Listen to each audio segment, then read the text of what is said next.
Olá, muito bem-vindo, bem-vinda. É uma honra estar aqui com você no nosso Giro MP. Eu sou Tânia Halber e iniciamos aqui essa jornada para compartilhar com você o que o Ministério Público de Mato Grosso tem feito na defesa dos seus, dos meus, dos nossos direitos por todo o Estado. E olha o que nós teremos neste nosso primeiro programa.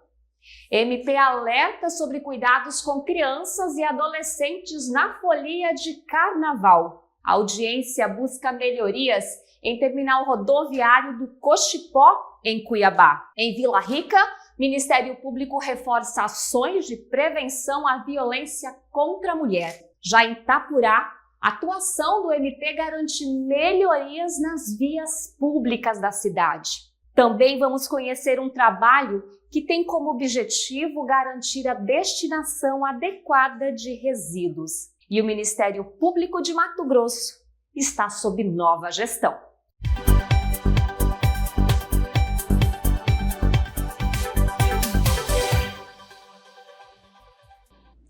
O Ministério Público de Mato Grosso está sob nova gestão.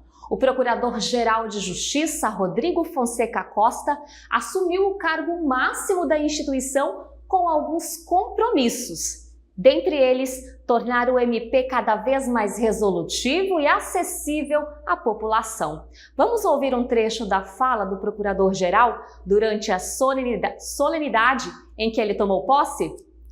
Na tela. Ministério Público de Mato Grosso, temos tido experiências exitosas em métodos consensuais de resolução de conflitos, com resultados surpreendentes e, em nossa gestão, pretendemos prosseguir neste caminho. A inovação tecnológica, a inteligência artificial e outras ferramentas devem ser nossas aliadas permanentes, seja na atuação processual e jurisdicional, seja no processo de aproximação com a sociedade. Sempre estaremos prontos, tendo a lei como escudo e espada de trabalho a enfrentar e superar os desafios. Juntamente com o novo PGJ, também foi reconduzido ao cargo de Corregedor-Geral do MP-MT o Procurador de Justiça João Augusto Veras Gadelha. Nós temos imagens, da solenidade, em que também assumiram os novos integrantes do Conselho Superior do MP-MT. Ao todo, 9 procuradores e procuradoras compõem o colegiado, ao lado do Procurador-Geral e do Corregedor. O órgão desempenha funções administrativas, deliberativas e consultivas das atividades desempenhadas na instituição. Falando nisso, na atuação do Ministério Público, está chegando o Carnaval e o Ministério Público realiza um trabalho intenso de prevenção e fiscalização nas festas, principalmente voltado para a proteção das crianças e adolescentes. No Carnaval do ano passado, houve um aumento de 54% nos casos de negligência denunciados no Disque 100 em todo o país. Para falar sobre este assunto, o que pode, o que não pode nas festas, eu recebo aqui no estúdio, já convido para vir aqui ao meu lado, o promotor de justiça, Paulo Henrique Amaral Mota. Muito bem-vindo, doutor. Muito obrigado, Tânia, pelo convite. É uma honra participar desse primeiro programa. O doutor Paulo, ele atua no Núcleo de Defesa da Criança e do Adolescente de Cuiabá. E o doutor vai dar todas essas informações para a gente hoje. Eu vou convidar o senhor para sentar aqui, doutor. A gente vai falar um pouquinho o que pode e o que não pode. A gente sabe, doutor, que o Carnaval é uma festa de grande participação popular, uma festa muito querida pelos brasileiros. Mas quando nós falamos das crianças e adolescentes, temos que ter alguns cuidados. Então, primeiro, começando, o que pode, o que não pode? Tânia, o Carnaval é a principal festa popular brasileira. Faz parte da nossa cultura, uma grande manifestação cultural. No entanto, as crianças e os adolescentes são pessoas em desenvolvimento, ainda não adquiriram uma maturidade plena, seja física, seja emocional, seja psicológica. Então elas merecem e elas são destinatárias de uma proteção integral. Em razão disso, Tânia, nós temos durante os eventos carnavalescos que nos preocuparmos primeiramente com a proibição do trabalho infantil. É vedado todo e qualquer trabalho aos menores de 16 anos, salvo na condição de menor aprendiz àqueles que têm entre 14 anos e 16. 14 anos para cima. Dessa maneira, a legislação brasileira proíbe que qualquer criança, qualquer adolescente trabalhe como vendedor ambulante no carnaval, entregando panfletos no carnaval, como guarda de carros, vigiando carros no carnaval. Portanto, caso alguém se depare com uma situação de trabalho infantil irregular, é necessário que comunique à Polícia Militar, comunique ao Conselho Tutelar, comunique ao Disque 100, ao Disque Direitos Humanos. Lembrando ainda que qualquer participação de crianças e adolescentes em desfile carnavalesco e em concurso de fantasia necessariamente tem que ser precedida de um alvará judicial. Olha, isso é uma informação importante, porque a gente sabe que isso é uma prática, em algumas cidades ocorrem os desfiles, doutor, e para que os pais tenham esse cuidado também, né, os organizadores. Agora, doutor, em relação ao horário, já falando em desfile, concurso, também há restrição, porque fica aquela pergunta, mas está com os pais, pode qualquer horário? Como que é sobre esse detalhe? Justamente em razão do carnaval ser uma festa muito popular, em regra, em todo o estado de Mato Grosso, os juízos da infância e juventude costumam expedir portarias regulamentando essa matéria.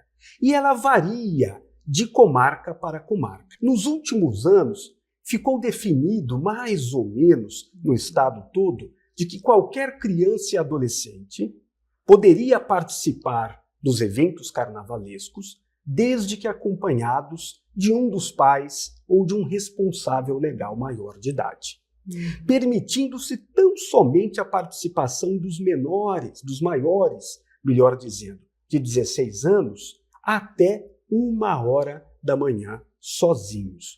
Nas demais hipóteses, sempre acompanhados de um dos pais ou de um responsável legal.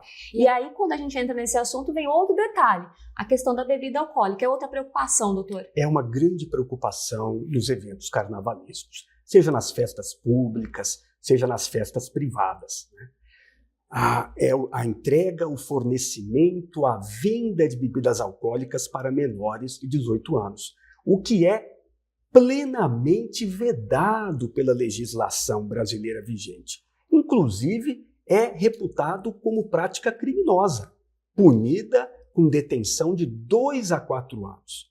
Se o sujeito for flagrado entregando, ainda que gratuitamente, a uma criança, a um adolescente, bebida alcoólica, ele será preso em flagrante delito e será encaminhado para uma audiência de custódia.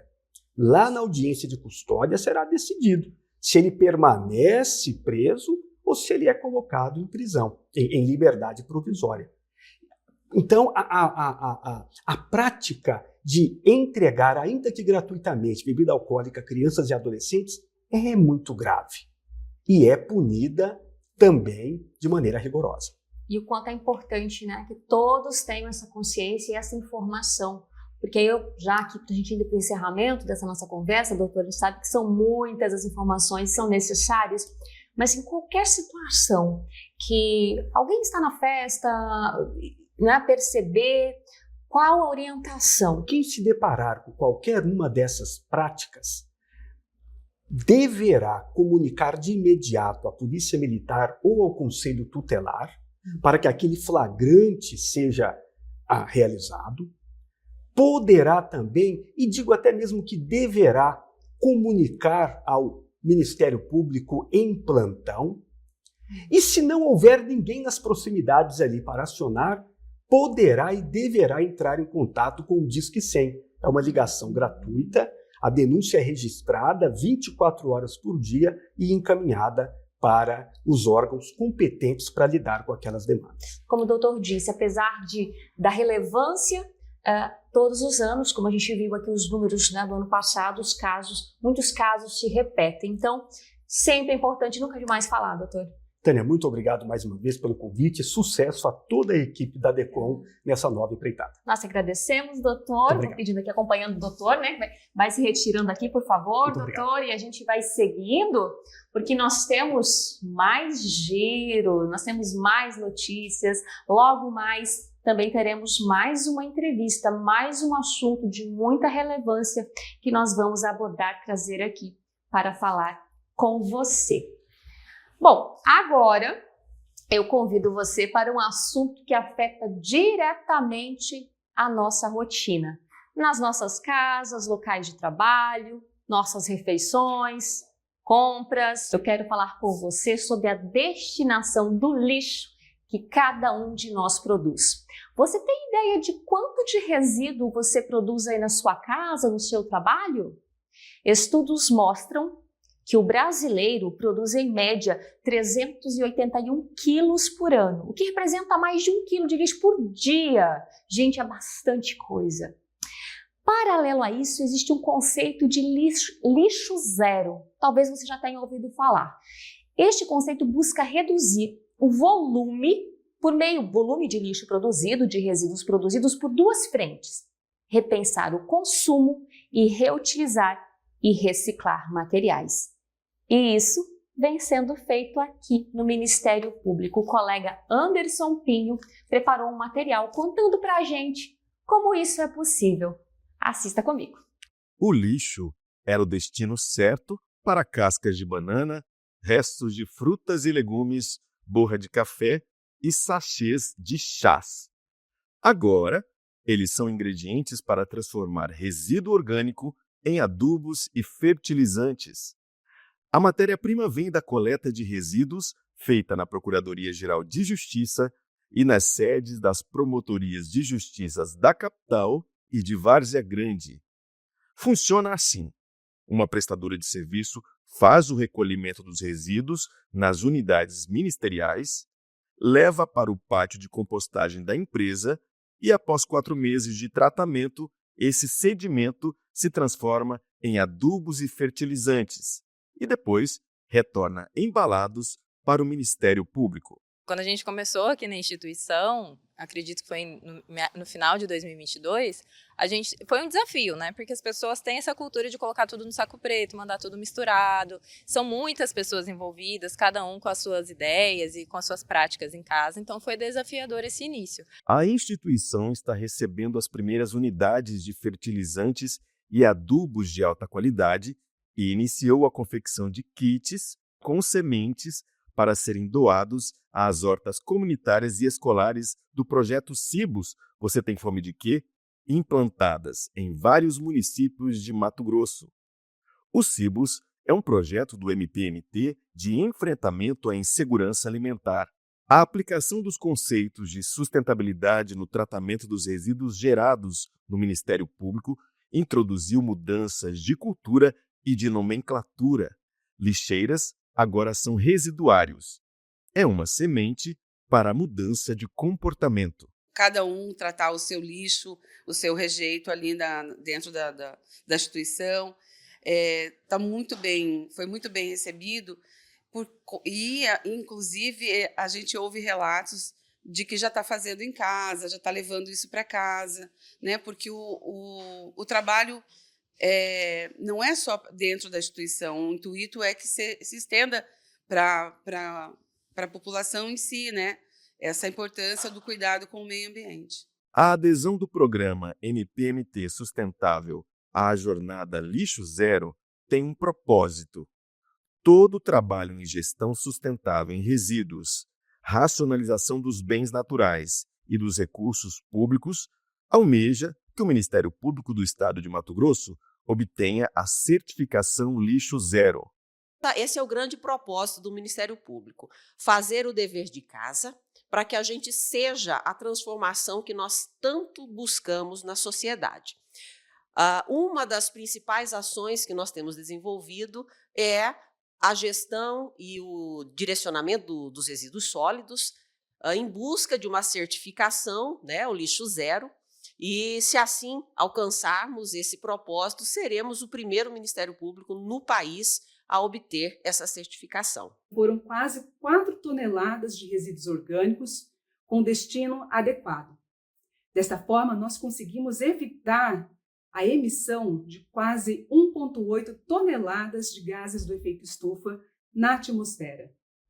Mas ainda precisamos do engajamento, da sensibilização, da mudança de hábito de todos os integrantes para conseguirmos essa certificação.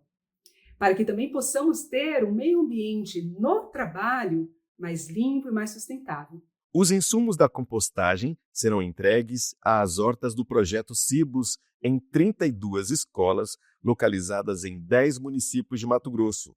As entregas ocorrerão até o mês de maio. Agora a notícia vem da região norte do estado, mais precisamente de Itapurá, onde o MP pediu na justiça que o município execute obras de sinalização nas ruas do centro da cidade. Nós temos imagens de Itapurá, vou pedir para o Alcir, já colocou aqui para nós, e a justiça julgou procedente o pedido feito pela Promotoria de Justiça de Itapurá.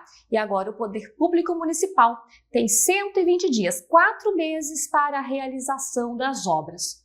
O pedido foi feito pela inexistência nas vias de faixas de pedestre, faixas elevadas para passagens em locais de concentração de pessoas e áreas escolares, bem como a sinalização, tanto horizontal quanto vertical. E o principal objetivo é garantir a segurança da população, pois nós sabemos que a má conservação das vias públicas, falta de sinalização, são causadores de muitos acidentes. Então, um trabalho muito importante a ser feito e o Ministério Público está de olho, está acompanhando tudo no município de Itapurá.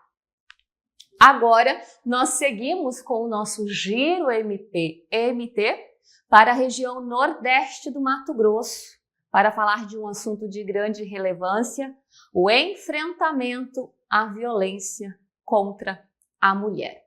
E para falar conosco sobre esse assunto, eu vou conversar agora com o promotor de justiça, Brício Britsky, que fala com a gente lá de Vila Rica, lá na tríplice fronteira com os estados do Pará e Tocantins, um pouquinho longe daqui. Eu já vejo aqui o doutor participando virtualmente com a gente. Bem-vindo, doutor, ao nosso Giro MP-MT. Obrigado pelo convite, Tânia. Estou muito feliz. Parabéns aí pela estreia do programa. Nós que agradecemos, né? O doutor Brício está aí com uma série de ações, né? Trabalhando com várias frentes de atuação nesta causa, porque o número, né, a demanda na atuação relacionada à violência contra a mulher tem sido relevante. E é isso, doutor. E quando a gente fala nesse enfrentamento, existe uma frente que às vezes não é tão falada, que é a prevenção, que é tão importante quanto a repressão. O crime que envolve violência doméstica tem algumas particularidades, porque é um crime que, depois de praticado, a vítima e o agressor, geralmente, eles não perdem vínculo. Por exemplo, eles constituir uma família ou ter um filho em comum. Então, é essencial que o poder público continue atuando nessa família a fim de evitar tanto a revitimização, né, primária daquela que foi agredida, quanto também a ressocialização e evitar reincidência. Aqui no município, por exemplo, eu atuo de duas formas no processo. Na audiência de custódia, eu costumo, quando o Ministério Público pede a liberdade provisória com a imposição de medidas diversas da prisão, eu costumo explicar, eu peço um espaço para o magistrado para explicar para ele as consequências do descumprimento. O senhor fala, né, audiência de custódia é aquele momento, ocorreu uma agressão, um tipo de violência, houve a denúncia, a mulher foi atendida, o agressor foi detido e a partir daí ele vai para esse momento da audiência que aí é, como o senhor disse, frente a frente com o Ministério Público para decidir o que vai ser feito, quais as sanções, punições, é isso? Perfeito. O objetivo da audiência de custódia é constatar se ocorreu os requisitos da prisão em flagrante. E nesse momento será verificada a necessidade de imposição de medidas cautelares. Pode ser a prisão preventiva, pode ser medidas diversas da prisão preventiva. E é nesse momento que eu aproveito para explicar as consequências do descumprimento. Busca do quê? evitar a reincidência, evitar que a vítima esteja exposta a um perigo de vida. Outra situação interessante no processo, a gente conversou sobre o aspecto da prevenção fora do processo, é quando o Ministério Público também se manifesta, não na audiência de custódia, mas, por exemplo, numa denúncia em que pede a liberdade provisória. O Ministério Público pode fazer isso. Inclusive, aconteceu um caso essa semana. Semana passada eu pedi a liberdade provisória de um agressor, né, acusado de violência doméstica, e chamei ele para conversar aqui na promotoria depois que ele fosse colocado em liberdade. Ele compareceu essa semana aqui. E constatei que a principal insurgência que surgiu no casal é porque ele queria registrar a filha. Então, aquele momento foi importante para explicar para ele que o Ministério Público também oferece esse serviço, que é um direito da criança, não é um direito do pai, não é um direito da mãe, é um direito da criança ter o registro de paternidade. E aproveitei para conversar com ele sobre as consequências, sobre os programas oferecidos pelo município no tratamento na questão alcoólica, psicológica, né, buscando evitar realmente a nova prática do crime. E, se me permite também, nós temos outras frentes de trabalho de prevenção. Essa semana mesmo eu estive aqui numa rádio comunitária, participei de um programa de televisão aqui, expondo as nuances da Lei Maria da Penha, porque conforme o próprio Ministério Público publicou essa semana, cerca de 75% das pessoas e das mulheres não conhecem a Lei Maria da Penha. Conhece que é um arcabouço jurídico que protege, mas não conhece detidamente seus direitos. E a Lei Maria da Penha ela é um arcabouço gigante de previsões, que prevê não apenas essas medidas de proteção, mas também medidas aplicadas ao agressor, para que ele se reestruture, aplicadas no sentido de a família buscar uma nova estruturação, evitar reincidência. Como o senhor traz aí, né, que o enfrentamento ele é uma responsabilidade, ou seja, é um compromisso de todos, da sociedade também. Então, acho que a gente poderia deixar aqui, né, a orientação de uma forma geral. Como quem está nos assistindo, como cada cidadão pode também fazer sua parte nesse processo preventivo e também, né, ali de proteção à mulher e agir em casos em que for necessário. Bom, primeiramente, gostaria de ressaltar aqui a importância desse programa aqui para a divulgação. É um dos instrumentos que pode ser utilizado, né, para fins de prevenção. Todos nós podemos agir nesse sentido. Em casos de violência contra a mulher, é necessário que sejam buscados os órgãos de proteção, né? A gente tem aqui o espaço Calendra, aqui no Ministério Público, né, destinado a receber a mulher vítima de violência doméstica e familiar. A Polícia Militar, Patrulha Maria da Penha, né? A Polícia Civil também tem atuado de forma incisiva. A divulgação dessas informações, compartilhamento de informações verídicas pelas redes sociais também contribui bastante. E, principalmente, eu acho que o exemplo, ele arrasta, né? Então, a mulher que está sendo vítima de violência doméstica e familiar, ela tem que ter coragem e buscar o auxílio do poder público, né, para que ela possa realmente superar essas dificuldades que ela vive no âmbito familiar e, quem sabe, incentivar outras pessoas que estão na mesma situação a buscarem a ajuda do poder público. Muito obrigada, doutor Britsky, fala de Vila Rica, um pouquinho longe, doutor, e que bom que nós temos esses recursos, né, para poder fazer essa entrevista, ouvir, né, o senhor aqui trazendo essa importante atuação do MP nessa região do nosso grande, extenso Mato Grosso, e seja sempre bem-vindo aqui ao nosso Giro MP-MT. Vamos lá, vamos de mais notícias? O Núcleo de Defesa da Cidadania e do Consumidor do MP realizou uma audiência extrajudicial para discutir melhorias no terminal rodoviário do Cochipó, em Cuiabá. Nós temos imagens do terminal, vou pedir para o Alciro já colocar aqui na tela, isso, nós temos imagens aqui do terminal, que já existe aqui em Cuiabá há 29 anos, está localizado na Avenida Fernando Correia, que é um dos principais corredores de tráfego de Cuiabá. Em média, passam pelo local 4.000 pessoas por mês. E agora, o MP aguarda, num prazo de 15 dias, pela empresa que administra o espaço e também pela AGERA, Agência Estadual de Regulação dos Serviços Públicos Delegados de Mato Grosso, também pelo Estado, o detalhamento do que será feito para melhorar a estrutura e também garantir a regulamentação do espaço. Nós temos uma fala do promotor de justiça Daniel Balan Zapia, que fala mais para a gente sobre os encaminhamentos dessa audiência. Estipulado, então, uma reunião para definir diretrizes, até para construir uma solução. Ou seja, permitir que o serviço continuasse, né, a ser prestado, porque é um local que a população faz um uso extensivo, porém o local apresenta uma série de irregularidades, desconformidades com a legislação consumerista, legislação sanitária e demais normas associadas ao que conformam um serviço público adequado. Ouvimos então o Dr. Daniel Balan-Zapia, promotor de justiça, né, que está aí conduzindo as discussões para realmente as melhorias no terminal, como nós ouvimos, cerca de 4.000 usuários por mês, né? Uma grande parcela de pessoas que utiliza e aguarda por melhorias. Vamos finalizando o nosso Giro MP desta semana. Se você tem alguma demanda ou precisa falar com o Ministério Público, acesse o nosso site, você vê o endereço aqui na tela, e confira o contato da Promotoria de Justiça mais perto de você.